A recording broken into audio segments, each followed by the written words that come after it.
Hello, collective! Love reading po ulit tayo. So, itong love reading natin is timeless. Kung kailan po makakarating sa inyo ito. Wala pong expiry.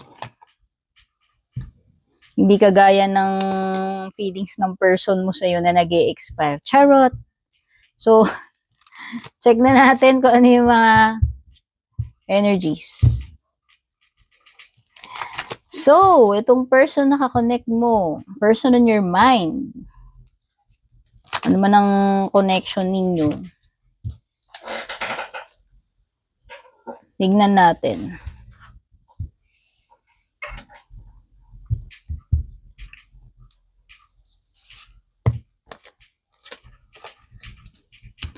Mukhang disconnected kayo ngayon nitong person na to. O baka no contact situation kayo. Nag-away. Energy ng person mo is avoidant eh. Yun yung nafe-feel ko rito. Right now, ito yung energy ni person mo. May iwas.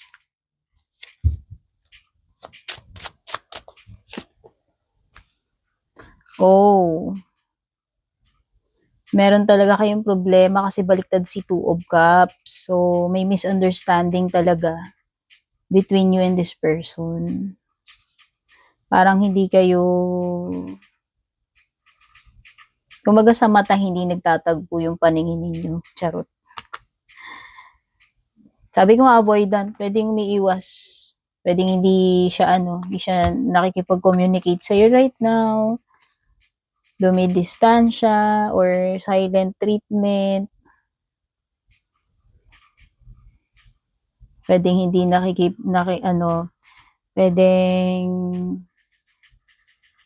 pwedeng yung mga messages mo seen mode or hindi niya seen mode.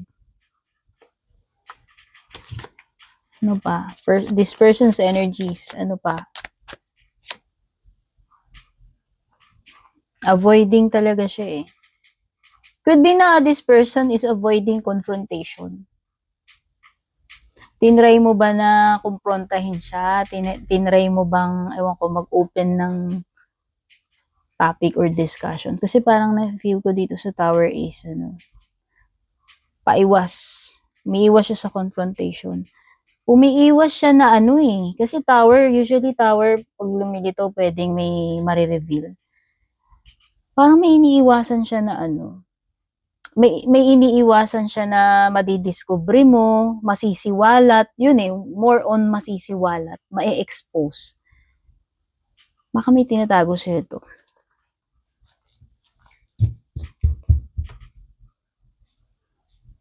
Kasi tower yan, talagang pag lumitaw na ganyan yan, lalo na iniiwasan ka niya.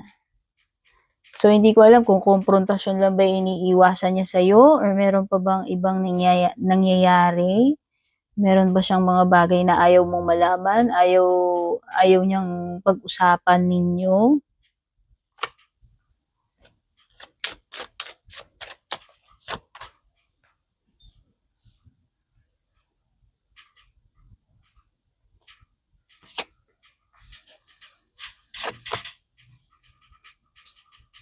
Oh.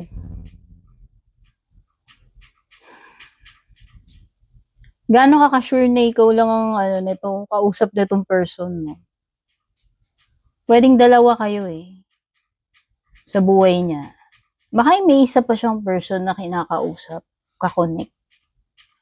Pinagsasabay Nung nakita ko to, ang na-feel ko is pinagsasabay. And pinag-usapan natin energies pa lang ni person mo. So, pwedeng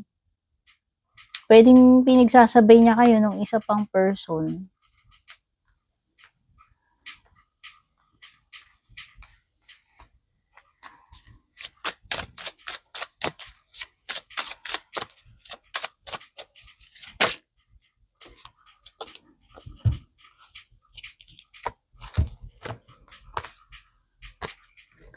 Siguro akala niya maluloko ka niya, mauuto ka niya. Baka masyado kang trusting.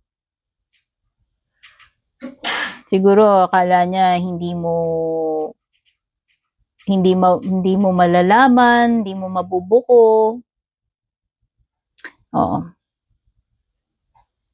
Yun ang nafe-feel ko eh. Dito parang sense ko dito sa full card is parang this person is thinking you was a fool na parang sorry sa term, na andali ka niyang maloko.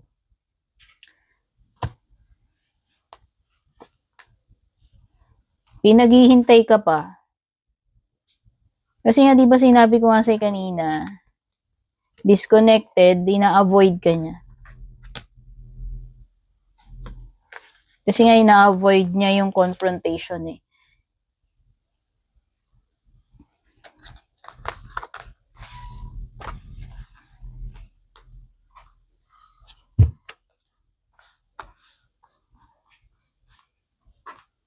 Judgment is wake-up call.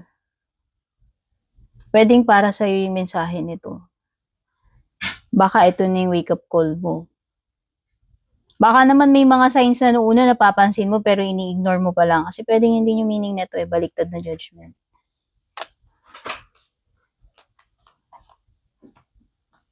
Siguro, hindi mo rin ine-expect, no? Kasi may tower, tsaka ito. Siguro, iba yung iba yung tingin mo dito sa person na to. Siguro, at first, hindi mo iniisip na magagawa niya sa'yo yung kung ano man itong tinago niya rito sa tower moment na to.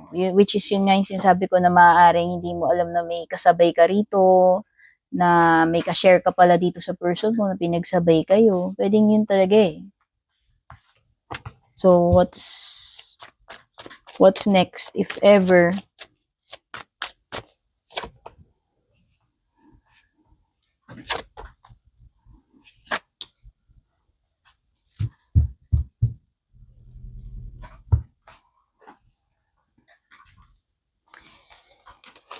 With the King of Wands, ang na-feel ko dito is an advice for you na kung kinakailangan mo i-confront tong person na to, kung kailangan mong maging bold, maging assertive.